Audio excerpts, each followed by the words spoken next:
This morning. Joining us now in Westminster, two people who are watching closely the developments across Westminster today. We've got the Spectator's Katie Balls and Sonia Sodha from The Observer. Good morning to both of you. Good morning. For people who are sitting at home watching this on telly, what do you feel here? Give us a sense of the feeling in Downing Street this morning, Sonia. Well, I think there's some big question marks obviously hanging on Liz Truss. She's inheriting a really difficult in-tray, and there are some big questions about exactly what she's going to do to ease the cost of living crisis. And so I think in the coming days people will be really expecting her to set out exactly what it is she's going to do.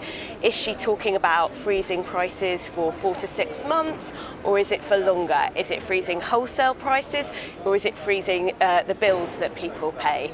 So I think there's going to be a lot of detail that comes out over the next few days, and that's going to be what people are really focused on. Katie, I mean, often a new Prime Minister has a honeymoon period. It's hard to think of the word honeymoon in relation to what Liz Truss faces in the next few days and weeks. Yeah, I think if you look at where the Conservatives are in the polls, there's now, Labour consistently ahead. You look at the in-tray that Sonia's just mentioned, and I think the fact that also just in terms of her own party, by historical standards, she has fewer MPs backing her than Theresa May and Boris Johnson did in the parliamentary round of the contest. The margin of victory she had even with the membership is lower. I think it's even Ian Duncan-Smith received a higher margin from the membership, and you had all those things, and it is a really tricky inheritance. And there's a question: how is she going to pull this party together?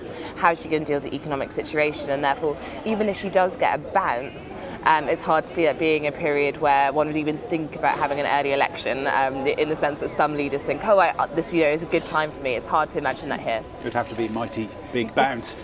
Sonia, we're talking there to Ed Davey about how the Liberal Democrats, but also how other opposition parties handle this moment, because Boris Johnson has just dominated politics for the last 3 years. How do they tweak their response? Is it more than a tweak? Is it a reset for all of them? Well, I think the really key thing to watch will be what does Liz Truss say she's going to do about the cost of living crisis. So, for example, over the summer, you had Labour come out with their big idea, which was an energy price freeze, a bill price freeze. And so if Liz Truss basically comes out and says she's going to do that, their line up till now has been, where's the government? We've got a plan, the government hasn't got a plan. They're going to have to adjust their messaging around that. And I think same for the Lib Dems. The Lib Dems also had a plan.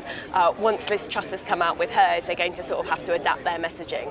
I was going to say potentially stealing their thunder, but I don't think we should talk about thunder today, because there's talk of an almighty storm here this afternoon, which is political metaphors are us. Katie, let's talk about Boris Johnson. We're expecting him to come out in the next sort of half hour or so and give his final address to the nation. What kind of tone do you think we can expect from him? How will he want to be remembered at this moment? I think he's trying to carve out his legacy while also leaving the doors, slightly open, not completely ruling out a comeback in the future. We know that he prefers Liz Truss as a successor over Rishi Sunak. I don't think he was particularly subtle about that. Neither were his supporters, Nadine Dorries, Jacob Rees-Mogg. And therefore, you do get the sense that he wants to give Liz Truss some space to establish herself. But as you say, he's a huge personality. He dominates politics. He plans to stay in the Commons, all the signs so far suggest. And therefore, even if he ducks out of the party conference, which is the suggestion from his team, how long does he really stop making these interventions? If he has a regular column, that's one thing being discussed. If he publishes his memoirs in the not too distant future, you can start to see how, for all the talk of politics about Boris Johnson, I'm not sure we're actually going to get there anytime soon. What do you expect from him today, Sonia? How's he going to use this moment standing right where we are? Well, I think he probably will he won't say too much today. He'll talk about his own legacy. I think that's what we can expect. That's what Prime Ministers normally do. But I think it's interesting. There's a lot of chatter at the moment on, amongst Conservative Party members who feel actually like they didn't really want him to go. And we've got to remember it was Conservative ministers resigning en masse which led to Boris Johnson's resignation. So I think the chances of him making a comeback, are zero, essentially. But I think one thing that's going to make Liz Truss's life quite difficult over the coming months is that idea that he might make a comeback isn't quite going to go away. And you've got a lot of MPs on the backbenches at the moment who are worried about losing their seats in the next election because the economic outlook is so grim, and unhappy backbench MPs, some of whom didn't back Liz Truss, some of whom may have a soft spot for Boris Johnson. That's not going to make for a calm atmosphere in the Conservative Party. Katie, very quickly, do you agree he ain't really coming back? I think it's tricky for all the support for Boris Johnson to come back, of which there is some in the membership and some amongst his MPs. There's also a large number of MPs who were really unhappy with the end of his premiership and thought there was just a scandal-ridden number 10.